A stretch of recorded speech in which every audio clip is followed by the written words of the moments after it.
বিশ্ব ইতিহাসে এমন বহু মুহূর্ত আছে যখন ক্ষমতার চূড়ায় বসা রাষ্ট্রপ্রধানদেরই আদালতের কাঠগড়ায় দাঁড়াতে হয়েছে যুদ্ধাপরাধ, গণহত্যা ও মানবতাবিরোধী অপরাধের ভয়াবহ অভিযোগে।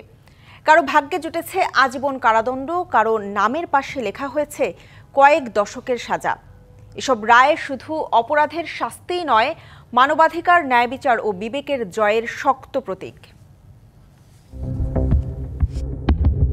অতীতে রাষ্ট্রপ্রধান মানেই ছিলেন আইনের ঊর্ধ্বে, ধরাছোঁয়ার বাইরের এক অদম্য ক্ষমতার প্রতীক। কিন্তু সময় বদলেছে।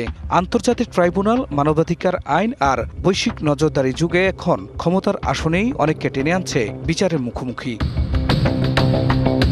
যুগোস্লাভিয়ার সাবেক প্রেসিডেন্ট স্লোবোদান মিলোসেভিচ বসনিয়া সংঘাত, গণহত্যা, জাতিগত নির্মূল সহ বহু অভিযোগে তিনি আন্তর্জাতিক ট্রাইব্যুনালে বিচারাধীন ছিলেন। প্রসিকিউশন তার বিরুদ্ধে আজীবন কারাদণ্ড দাবি করেছিল, কিন্তু ২০০৬ সালে রায় ঘোষণার আগেই তিনি মারা যান। ১৯৭৯ সালে ফাঁসির কাস্টে ঝুলানো হয় পাকিস্তানের সাবেক প্রধানমন্ত্রী জুলফিকার আলী ভুট্টোকে। তার এক রাজনৈতিক প্রতিপক্ষকে হত্যার ষড়যন্ত্র করার দায়ে দেশটির সেনা প্রশাসন মৃত্যুদণ্ড দেয়। জুলফিকার আলী ভুট্টো এক जो यहाँ खड़ा है और दूसरे आप हर एक आप ৪ গুণ শক্তিশালী এনজাইম ও অধিক ফেনা সমৃদ্ধ অরিক সিলভার ওয়াশ মাত্র ৭০ টাকায়। লাইবেরিয়ার সাবেক প্রেসিডেন্ট চার্লস টেইলর, তার বিরুদ্ধে সিয়েরা লিওনের গৃহযুদ্ধে নৃশংসতা ও মানবতা বিরোধী অপরাধের অভিযোগ প্রমাণিত হয়। ২০১২ সালে সিয়েরা লিওনের বিশেষ আদালত তাকে ৫০ বছরের কারাদণ্ড দেয়।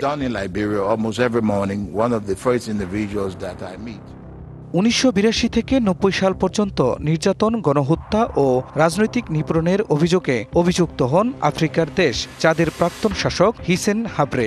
২০১৬ সালে আফ্রিকান বিশেষ ট্রাইব্যুনাল তাকে আজীবন কারাদণ্ড দেয়। বসনিয়ার প্রাক্তন রাজনৈতিক নেতা রাদোভান কারাজিক, তার আদেশে ১৯৯৫ সালে বসনীয় ৮,০০০ মুসলিম পুরুষকে হত্যা করা হয়। ২০১৬ সালে আন্তর্জাতিক আদালত তাকে ৪০ বছরের কারাদণ্ড দেয়। পরে আপিলে তা বাড়িয়ে আজীবন করা হয়। ২০০৩ সাল থেকে সুদানের দারফুর অঞ্চলে পরিকল্পিতভাবে ও আরব জনগোষ্ঠীর মানুষদের হত্যা করেন দেশটির সাবেক প্রেসিডেন্ট ওমর আল বশির। গণহত্যার অভিযোগে আন্তর্জাতিক অপরাধ আদালত তার বিরুদ্ধে গ্রেপ্তারি পরোয়ানা জারি করে। ইথিওপিয়ার সাবেক নেতা মেঙ্গিস্টু হাইলে মারিয়াম ১৯৭৭ থেকে ৯১ সাল পর্যন্ত তার শাসনামলে রাজনৈতিক প্রতিপক্ষের বিরুদ্ধে সহিংসতা, নির্যাতন ও হত্যাকাণ্ডের মাধ্যমে মানবাধিকার লঙ্ঘন করেন। ২০০৮ সালে ইথিওপিয়ার আদালত তাকে মৃত্যুদণ্ড দেয়, তবে তিনি জিম্বাবুয়েতে পালিয়ে থাকায় রায় কার্যকর হয়নি। মানবাধিকার লঙ্ঘন আর গণহত্যা যে কোনো প্রভাবশালী নেতাকেও ছাড় দেয় না, এটাই প্রমাণ করছে আন্তর্জাতিক বিভিন্ন আদালতের এই নজিরগুলো। খান মোহাম্মদ মুকুল, ডিবিসি নিউজ ডেস্ক।